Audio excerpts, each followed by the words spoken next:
Hey everybody, my name is Jordan Tenenbaum. I'm the social media manager here at Celigo, and welcome to the Technology Leaders Podcast. As always, I'm with my co-host Mark Simon, our Vice President of Strategy. And Hello. hi there. And we are joined with Chris Long, the SVP of Technology at Loop, the leader in e-commerce online returns. Chris, fantastic to have you. Thanks for joining us. Yeah, absolutely. Very excited to be here. Thanks to you both. Absolutely. Well, let's jump right in. We got a whole bunch to talk about and never enough time, as always. I want to start out with the question that I always start out with, but Chris, in doing our background research, seems like you have a really interesting kind of rise in the technology leadership side of things, kind of beginning with an engineer, working with code, working with programming, eventually working your way up to the SVP role at Loop. You mind kind of telling us just a little bit about your story, kind of your background, like why you started where you did and how you got to where you are?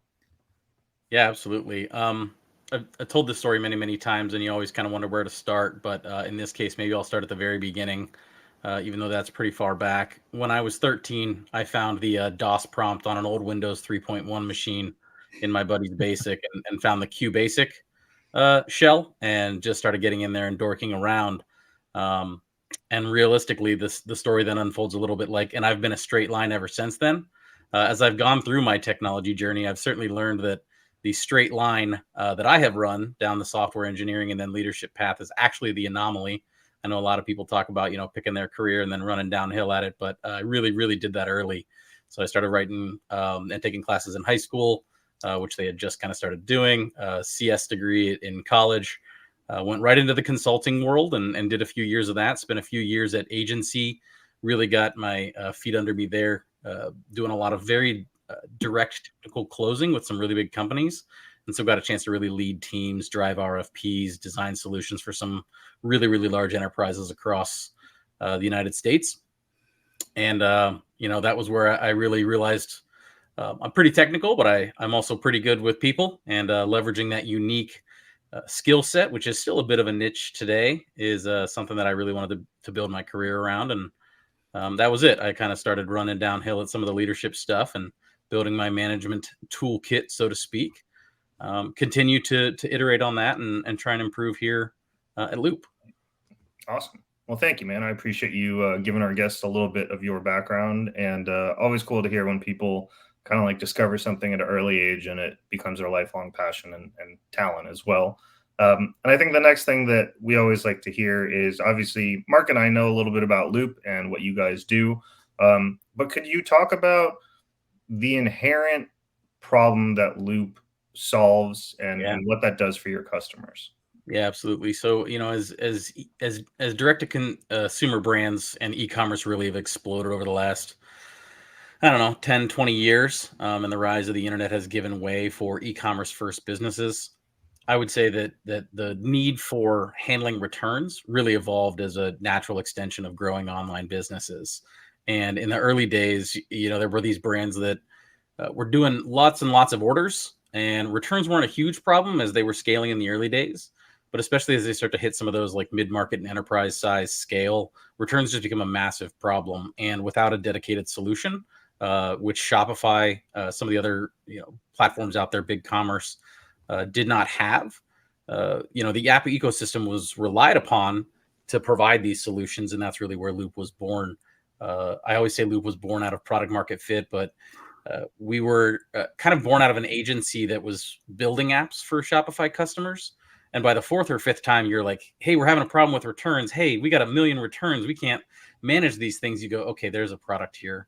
And so really making it such that customers can see and manage all of the returns that consumers are doing with their business, provide those refunds, provide those exchanges in an automated, low cost way is really the bread and butter of what we do. Without that, you're back to email, phone calls, customer service agents.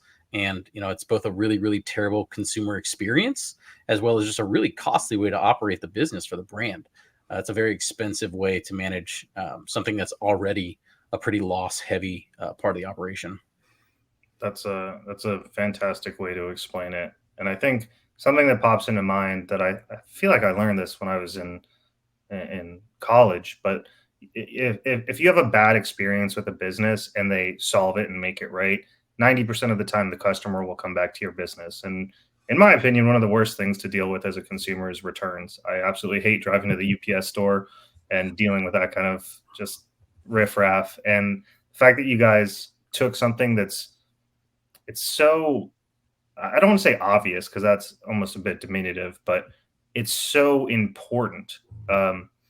And made a business and an enterprise business, a product out of it is really unique. And I know we were talking a little bit beforehand just about e-commerce and that side of things in general. So I'm going to open the floor to Mark. Not that it wasn't open before, but I want to fully give him the baton, if you will, because I'm sure he has some interesting thoughts and ideas and questions. Well, thanks, Jordan. Well, the returns. Let's just call it the problem of returns for an e-commerce business is just so universal. I mean, Yep. I can think of I've been working in e-commerce space since the late '90s, and it's only just expanded. The problem's only expanded and grown, to become even bigger than it was. And this is where tools come in. I mean, good tools come in because you kind of hinted on this a little bit earlier, but there's two sides to it. There's an efficiency side to your organization. So you've got this drag. I always think of it as drag on the business, and just the operational efficiency of the business. That's only, and if you're not in return, seem to be this focal point for just about any e-commerce company I've worked with in the past. Is that if you're not nailing that process, it's just this anchor pulling the business backwards.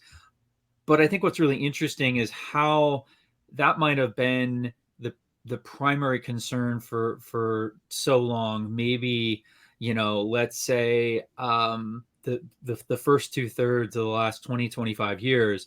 What's really shifted, I think, particularly in the last 5 or 6 years, is really about it's the customer experience side is even Yeah. more important. And I think what we saw during COVID was this interesting COVID and then the snapback from the pandemic. We saw this interesting play of those two things where customer experience became an afterthought. It was just about, do you have goods and can you get it out, and do you have it to ship, and can the customer get it, and can you get it out the door?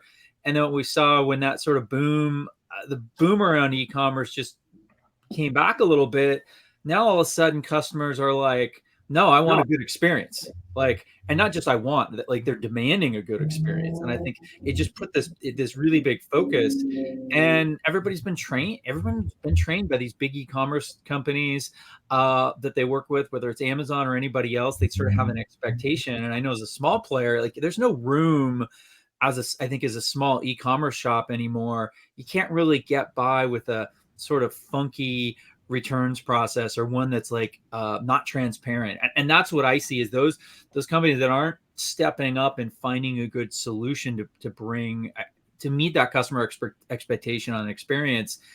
The efficiency side doesn't even matter anymore. Like the customers are going to choose and they're going to move in another direction. And I often see this as an afterthought for e-commerce leaders. Is they're so focused on kind of the go-to-market and getting out there and getting launched in a market side and the go-to-market strategy, that they often miss out on how much this impacts customers. I'm curious, Chris, how you, if that resonates, if that's what you see as well out there with your customers.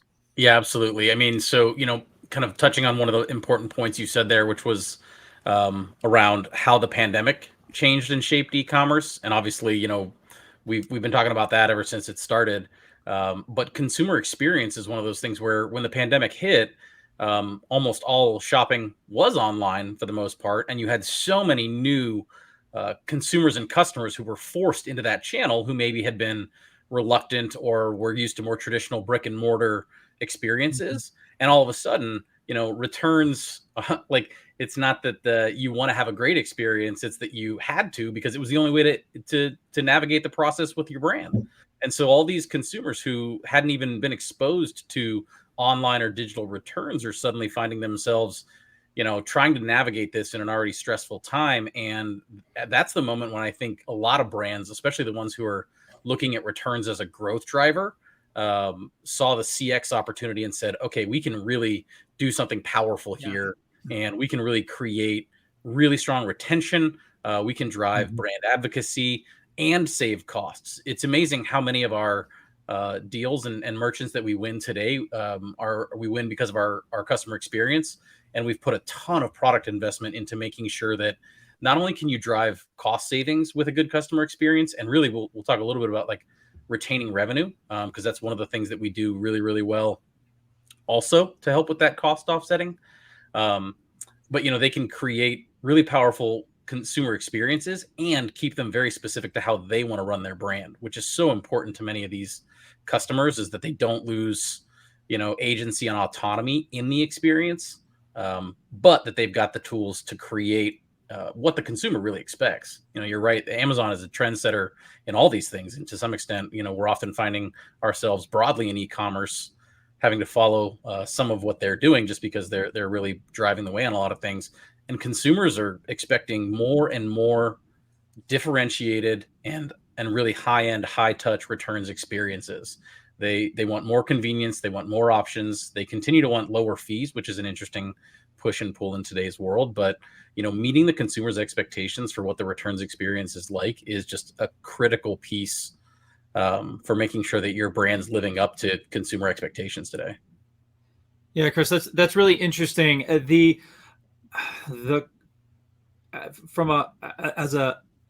from an engineering and building a product perspective, how are you balancing for your customers that line between sort of what comes out of the box, here's the best practices, you should do it this way, versus giving them the flexibility to sort of manifest as a it not being e-commerce giants, how they manifest their business personality in the returns process and have that ability to customize where it makes sense. How do you draw that balance? What is the right balance, really? Yeah, so I mean, certainly it's I'd say I spend many days thinking about that question, and it's certainly an unsolved problem, but one that gets a lot of focus from us. And I would say, Loop today spans a pretty broad footprint of merchants, and it's really just about understanding what each of those merchants are trying to do. And so we have a capability within the platform called Workflows, which is just a really robust step-based workflow and rules engine. It's extremely extensible, very customizable. We believe it's one of the key reasons that we've done really, really well in terms of maintaining great consumer experiences and giving brands the tools that they need to manage cost. And so, you got to, for your enterprise customers, keep it really open. They're expecting enterprise software where they can come in and kind of set things up however they want. That means sometimes they can, do dangerous things, and you want to try and help provide the guardrails there. But that's just the nature of enterprise software, and we're all, I think, pretty familiar with that. So you don't want to say no to anything that they want to set up in some cases, and you just got to make sure that the system stays really open and flexible. And then as we move down market, we're trying really hard to work on things like templating, and things like tools to help use our data, because we have an extremely rich, unique data set, to figure out what those best practices are. And long term, we want to implement some of those things right into the product, so that you just say, yep, I want the quote unquote easy path, and Loop will figure it out for me. And so it's really just about understanding that, all three of those like tiers of customers just really need really different experiences. And that's about the willingness to invest in those custom experiences for them, because there's no one size fits all option for this stuff. And I think, back to your point from a technology perspective, we've tried to make sure that the engine under the hood handles the most complex cases, but then that we can wrap up that engine in nice, easy to use packaging for the folks who really don't need, that level of power or don't have that level of sophistication to manage it on their own. That's awesome. So I have a question. Let's pretend I'm an e-commerce business. I was doing pretty well. I went on Shark Tank. I'm now hitting 5 million annual sales a year. And I lucked out. I have all these new customers. I have all this free advertising. My social medias are going crazy. Maybe I'm not an e-commerce expert, but I have a great product and, a great team. How do you talk to companies that are kind of in that super growth stage and help them realize that it's not necessarily about refunds, but it's about exchanges, and it's about the analytics gathered from those returns and or exchanges. And like, how do you shift people's mindset to realize that this is more of an opportunity than a drag on business? Yeah, it's a great question. There's an interesting push-pull there with that segment specifically. And they often are the ones, right where you talked about, they start hitting that, 3, 4, $5 million in annual GMV, and things start to break, right? And one of the things that really starts to break is their inbox in their phone, when they just got 1,000 emails that they're following up on. Somebody's in the back just furiously trying to create and find and print shipping labels. And then when those things arrive at the warehouse is like, hey, what is this thing in a box that we got? And so, those customers in that segment are pretty aware of, I would say, a lot of the pain, but they don't know that there is an answer out there. And we're finding that, even helping with education is a key piece of this. And that's a lot of, what you're asking about, which is like, hey, how do you get them understanding that it's not just about operating costs? They do want to solve that, and they come in wanting to quell the madness, so to speak. But with a platform like Loop, those are the ones that also immediately understand that if let's just say I got, I'm doing $5 million in GMV, and out of that, if I'm getting 20% returned, right, and it's all getting refunded today, that 20% is all going back out the door. And so they really latch on quickly when we start helping them understand that, if instead of a refund, you can get that customer to do an exchange or a gift card, and that would be retained revenue. So that revenue stays with your top line, as opposed to exiting back out in the form of a refund. You just kind of watch their eyes light up, right? Because they really understand the impact of the top line of all those refunds going back out the door. So like, yes, their world is chaotic and crazy, but stopping the bleeding of all the transactions that they're refunding is also something that they really, really keenly understand. Some of our best customers, if you look at the ones that really apply our best practices, and certainly, apparel's a vertical where this works really, really well, as it's got a huge need in returns and exchanges in general. But we see anywhere between like 57 and 80% retained revenue. So for every $100 that was being refunded, some of our best brands are saving between 57 and 80 of those dollars are staying with the brand. Yeah, there's a cost to ship out the exchange. Yeah, there's a cost to process the return. But when you think about the total financial impact that's having on their business, it's really mind blowing, and they understand how that helps their profitability. And of course, all of them, it's moving rapidly from growth at all costs to sustainable growth, even in that segment. And so they immediately understand how, it's a huge boon. That's it seems like your customer success managers probably have a very important role when it comes to the education side of things. But sorry, I didn't mean to cut you off, Mark. Go ahead. Yeah, that's fine. Chris, that's really interesting. I mean, some of those numbers you said, they're really interesting, because some of the clients that I've worked with in the past, apparel specifically, had well north of 50% return rate. And if you think they could get being able to achieve retained revenue, well be, in that range, I mean, that's a massive shift. So, Right. how do you get your customers to make those adjustments? What do you do with them? Is it become less about the product and more about best practices, or how do you get them there, so to speak? Yeah. So, and certainly, Jordan, you nailed it. We've got some pretty excellent CSMs. And our CSMs, I think we run a pretty high touch merchant success organization. And it's one of the things that, frankly, we differentiate on. We've just got some really, really savage, what we call MSMs, who understand and care about this stuff deeply. And they certainly help a lot of our brands optimize. So I would say that piece of it is really important. But, for the most part, I would say, Mark, we've tried to, again, make it pretty easy, which there are a few really key levers in terms of our product and how it's packaged that you can use and pull on. And what we do is we kind of put those things together in a suite, right? So we do enablement for our customers. This is like, here are the things that are really going to drive this revenue retention outcome, and kind of how you should set them up. And then, yes, there's an element of helping them customize, helping them make it specific. But, setting up that baseline experience, we feel like we've done a really good job of making that pretty simple, because obviously it's just one of the core value pillars of the product. And we want to get it in as many hands as possible. We think it's a big driver. It sounds like you're working and discussing those top level business objectives, like like quantifiable ones, revenue retention, these return rate, these KPIs, very very early on, and educate, if they're not educated, even educating customer on those and on the impact, like early. Yeah, I mean, I think brands fundamentally understand that, like, bad returns customer experiences lead to attrition. And again, you go back to, like, what problems are they solving right now? On the back of social media changes, privacy changes, their customer acquisition costs have just exploded. So it's more important than ever for them to make sure that they're keeping those customers and then retaining those dollars.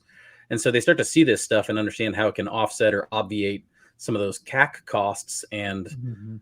it's just a big deal.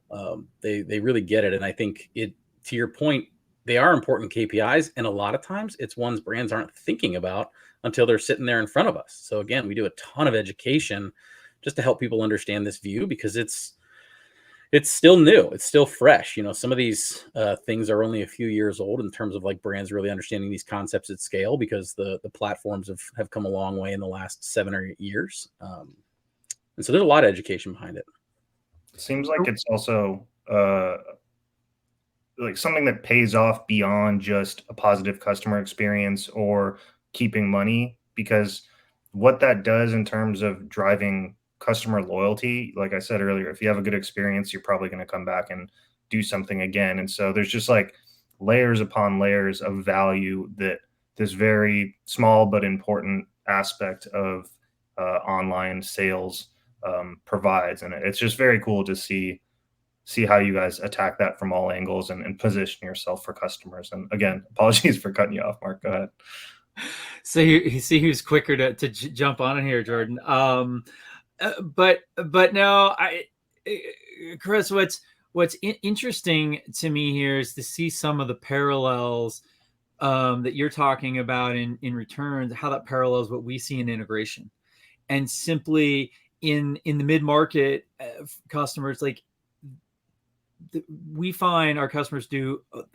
Once they shift, when they think about things a certain way, once they have a more mature philosophy, and if they really understand how to apply best practices to their organization around automation, broader, more highly, they're thinking about it at a higher level, moving to what we call automation first, we see this massive shift in success, like beyond what any like they could imagine, or you, if you hadn't seen it before, you could really guess. And so that puts a lot of focus on this education part, and that's where I see this like big parallel. And I've had lots of discussions about this, but I'm curious your take on who's really responsible for that best those education of the best practices and where to take advantage. Is that all the way up in marketing? Is it in sales? Is it in your customer success, your merchant? I think your merchant success managers. Who really is responsible for that in the end? Yeah, I'm gonna give you such a cop out answer, right? Which is, like, especially right now, it feels like it's everyone's job, and I don't say that because it's an easy answer, but I actually think that is the truth of what it's like inside at least our organization today. And certainly we take an extremely customer centric approach. I'm an engineering leader who believes my engineers should be talking to customers as often as possible, understanding their pain points. I mean, they've got to really know what, like, human problems we're solving, so they can have deep empathy for that and deliver the best solutions. But it is an all company effort. And I would say that based on where the customer is in the funnel, we're talking about very different problems. And so I think the sales team's likely talking more about, why returns management matters. And they're trying to help brands who don't necessarily always get it. And certainly we get, plenty of prospects who come in and they're like, we need this and we need this. And they understand the problem space really well. But some of that real, like, what is returns management education, I think, happens up in sales and marketing. Our MSMs are really focused on optimization, I would say. Like, once they've got folks in the door, they're trying to help with best practices. That goes all the way even deep into the logistics stack. So, you talk about integrations, and certainly I think how returns and integrations plays together is a super interesting topic, and something we could even spend time on, because it's not necessarily just a problem of returns initiation in like our portal, but reverse logistics as an entire category has exploded in terms of investment in the last few years, and how our technology connects with all those new players, and even the existing players in the space is really important.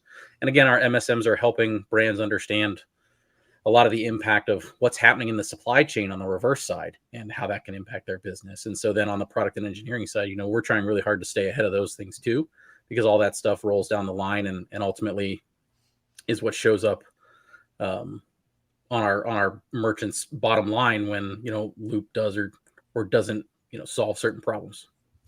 Yeah, that's interesting, and there's something there. You started kind of mention like some of the trends you've seen. So reverse logistics, for example, and that becoming focus and sort of rising up as a thing on its own. What else are you seeing as trend, like key emerging trends in e-commerce? What do you and where do you think this is going? What do you see in your crystal ball? Yeah, so certainly, I mean, I spent a lot of time looking in it, because I think there's a lot of different ways this could go. But I've got a really strong belief that we've got some super interesting opportunities.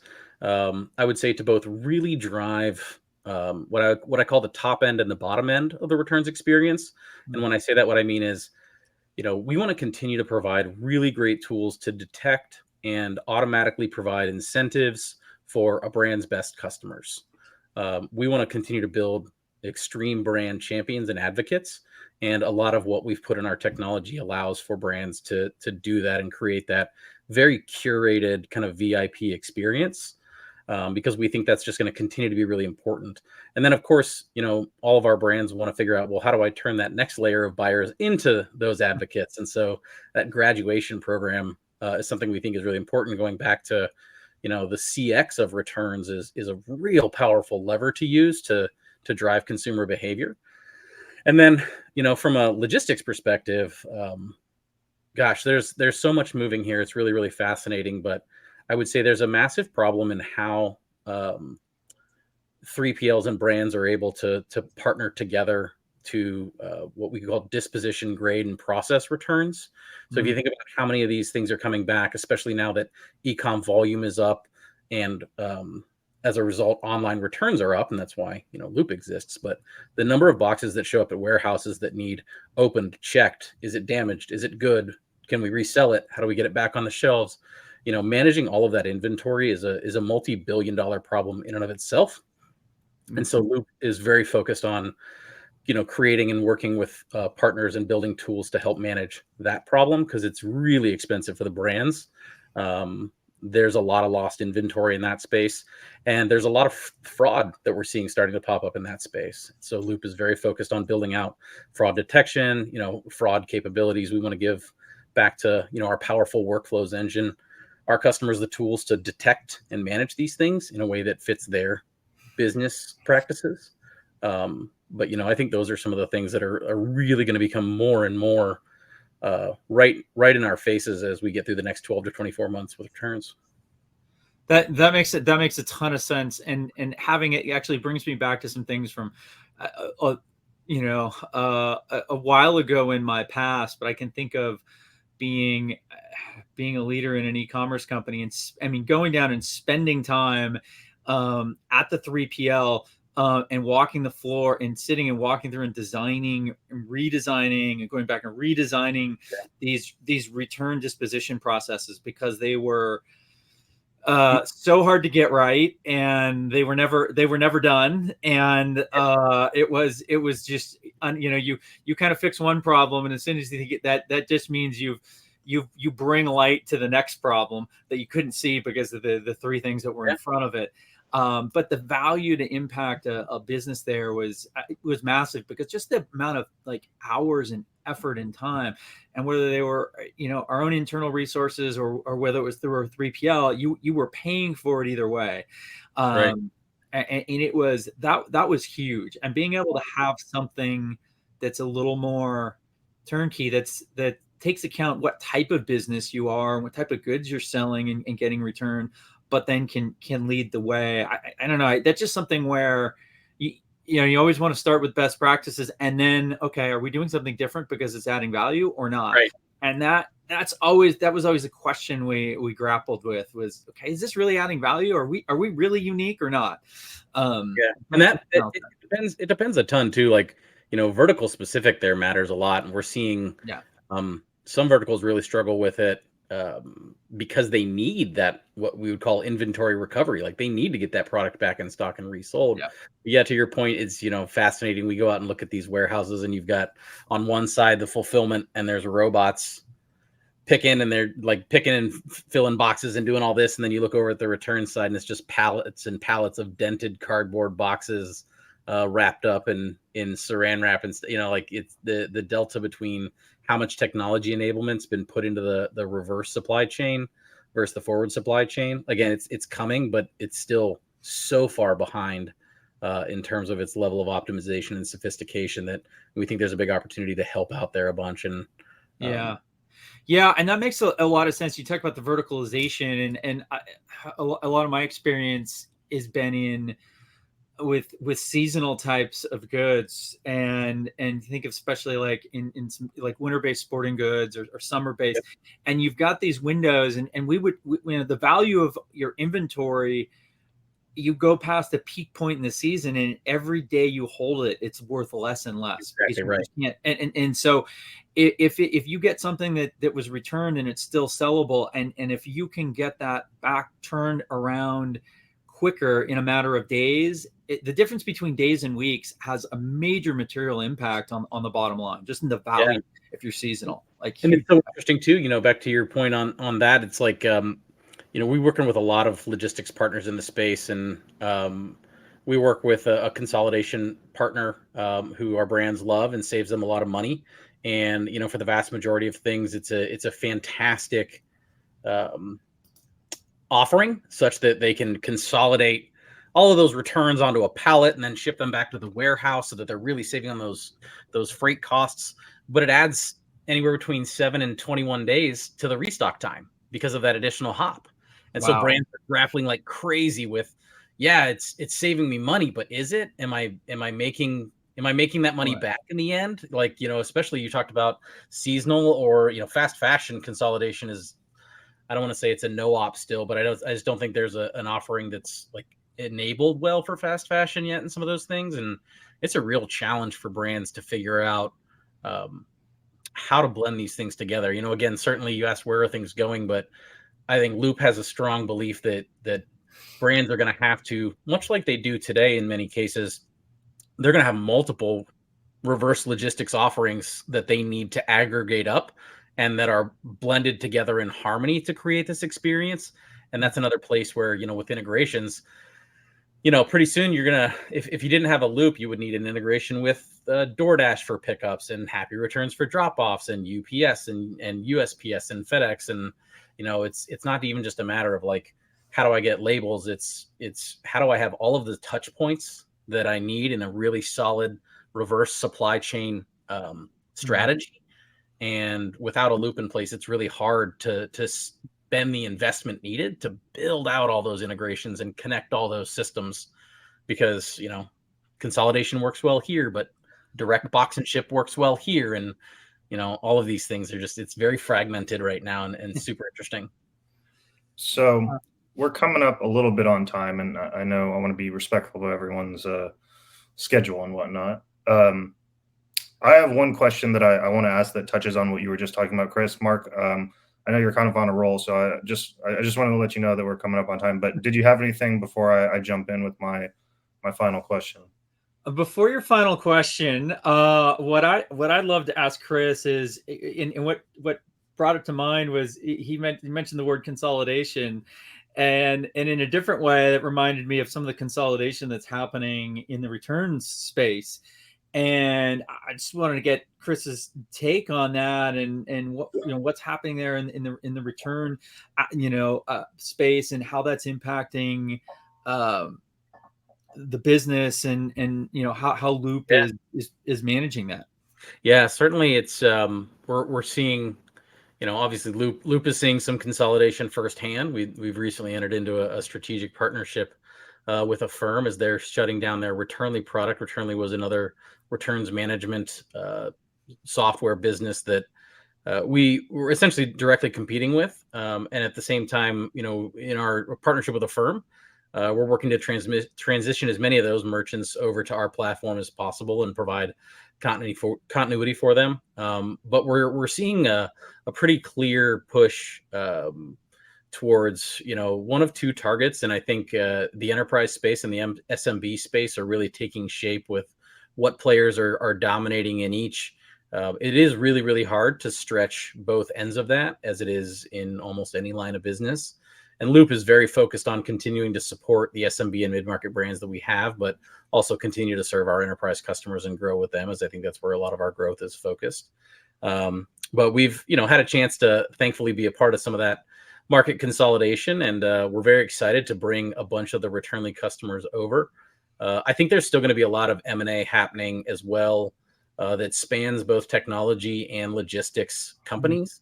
Certainly on the 3PL and reverse side, you're seeing a ton of movement right now as startups pop up solving some of these warehouse problems, and how they get either picked up by some of the larger 3PL networks is something that I think is going to be a really key area to watch.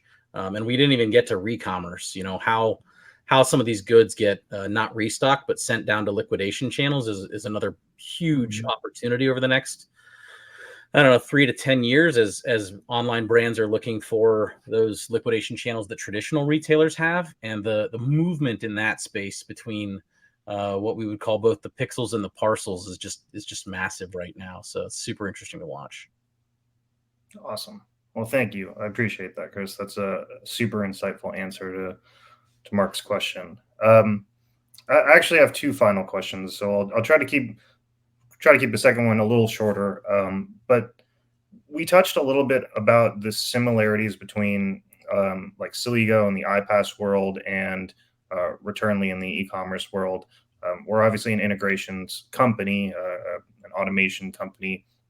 I'm just curious because it seems like the e-commerce world, like you mentioned, is relatively fragmented, where there's email marketing tools and then return tools and then platforms to sell on e-commerce, and there's all these different USPS and UPS and FedEx and all these things. And I'm just curious, what do integrations, I don't want to say mean for you, but I guess how do you address this massive need for integrations, and how, I guess, important is it to your business? Yeah, it's such a good question, and it's another one of those ones that at various points probably kept me up at night, because I think for many of us that's probably true as we try to figure this out. But I've really settled on maybe the following strategy in my mind, or a response to your question, which is, it depends on what kind of integrations you're talking about, of course. But if we think about, an iPaaS solution, you're trying really hard to be a really great pipe and connect things, have really good mappings, really high data quality, synchronization of things across various spaces. And that's something you guys know and love. It's like the bread and butter of a lot of what you do is just creating that connectivity. We don't really want to play in that space at Loop. What we do want to do is be the quote unquote orchestrator of all of the post-purchase touch points, right? And so that's what we think is really important about our platform is we're the ones who know about when all the things happen, when the customer placed the return, when they got their shipment, and that's where we want to work with both our technology partners, the Klavios of the world that so many of our brands use to help send the right communications at the right time. But really the way that I think about it is that we own the timeline a little bit, just because that's where the activity is happening. You know what I mean? The consumer is on the portal, the 3PL's calling our API in real time, the merchants are processing returns in real time on our portal. And so, trying to find like where do we play really, really well, and where can we leverage partners really, really well and reduce some of that confusion. I think that's a kind of how we've settled on it. And, we want to have great connecting relationships that give us access to lots of other partners through iPaaS platforms like Celigo. And then we want to make sure that we're driving additional value by saying, hey, we know when these things are going to happen and we can call the right system at the right time, even if, it's happening through one of our partners. And so again, trying to find our spot, so to speak, because it is a huge, wide, you say integrations, and it's the largest word in the world in our space sometimes, as again, you guys know. And so that's where I like to think that Loop plays really, really well on what it means to us. Fantastic. It's a great way to put it. I used out of college, I started an e-commerce business, and integrations were the bane of my existence. That was in the early Shopify. Yeah, that was the early Shopify days, and I'm not technical, so props to you guys for orchestrating, as you mentioned. So, in an effort to avoid you getting in trouble with your wife and kids, we're going to wrap things up. The way that I always end these podcasts is I like to say that vice presidents and C-level leaders are not robots. You guys are people too. Just for the folks who are still listening, tell us just like completely removed outside of work. What are you into? What are your passions or hobbies? Do you like race cars? Do you like ancient history?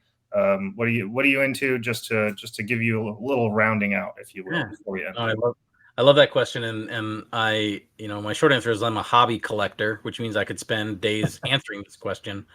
But yeah, obviously, husband and father first. I've built a lot of my life around trying to create a great life for my family, and my kids, who are 6 and 3, are just like they're kind of my everything right now, and I spend a lot of time just surviving and thriving with them. 6 and 3 is a lot of fun, but really quickly, my passions for the most part are I like to play golf. I don't get a chance to do it nearly as much as I used to, but it's a fantastic game that forces me to be very mindful, which I think in today's world is a challenge at all times. And so a game that has that baked into the requirements is something I just find a lot of joy in.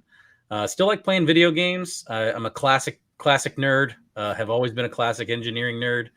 Still run a D&D group with some of my friends, and so lean really hard into that stuff. But on the weekends, you'll find me in my backyard, probably smoker or grill fired up, maybe also enjoying a glass of bourbon. I've got a decent collection there too, and otherwise just kind of hanging out. I like entertaining, having people over, cooking for them, having a cocktail, and just enjoying the humid Ohio summer nights. So that's awesome, man. I think that people are going to love to hear that about you. And I just want to say, before you go wrangle those kids, thank you a ton for being a guest here. This has been incredibly insightful to anyone in the either e-commerce integration, Shopify, whatever this space is that we're discussing. I think there's so much that people can learn at return space as well. But there's just so much that people can pick up and learn from you, Chris, and Mark. As always, thank you for being an excellent co-host and peppering in some super insightful questions.